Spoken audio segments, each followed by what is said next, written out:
2026 की Munich security conference में एक इंटरेस्टिंग शिफ्ट देखने को मिला।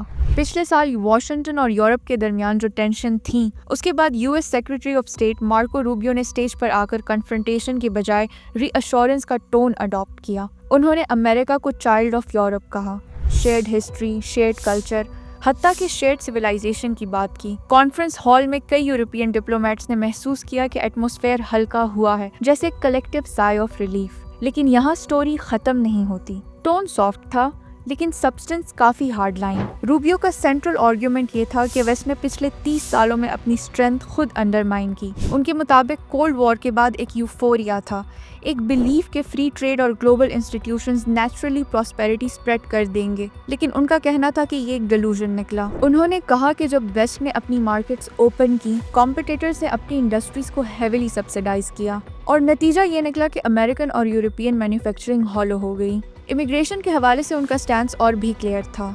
उन्होंने बॉर्डर कंट्रोल को जीनोफोबिया नहीं बल्कि नेशनल सॉवरेनिटी का फंडामेंटल एक्ट कहा। उनका कहना था कि अनकंट्रोल्ड माइग्रेशन सिर्फ इकोनॉमिक नहीं बल्कि सिविलाइजेशनल चैलेंज भी है। क्लाइमेट पॉलिसी पर भी उन्होंने क्रिटिसिज्म की कि वेस्ट अपनी इकोनॉमीज को रिस्ट्रिक्ट करता है जबकि राइवल्स फॉसिल फ्यूल्स का फुल यूज करते रहते हैं। तो एक तरह से देखा जाए तो ये स्पीच रीअश्योरेंस और रिविजन दोनों थी। यूरोपियन लीडर्स ने पब्लिकली उनका टोन वेलकम किया। उन्हें ये सिग्नल मिला कि अमेरिका अलायंस से दूर नहीं जा रहा, लेकिन प्राइवेटली काफी कॉशन भी है। कुछ यूरोपियन ऑफिसर्स ने ये नैरेटिव रिजेक्ट किया कि यूरोप सिविलाइजेशनल डिक्लाइन का शिकार है।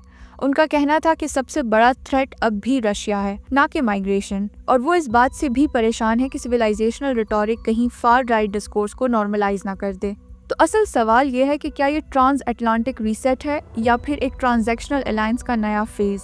क्योंकि अगर आप स्पीच को केयरफुली देखेंगे तो एक चीज क्लियर है, पार्टनरशिप तब तक है जब तक नेशनल इंटरेस्ट अलाइन करते हैं। म्यूनिख के बाद रूबियो ने सेंट्रल यूरोप का टूर भी किया, जहां उन्होंने स्लोवाकिया के प्राइम मिनिस्टर रॉबर्ट फित्सो से मुलाकात की और हंगरी के विक्टर ऑर्बन से मिलने का प्लान बनाया।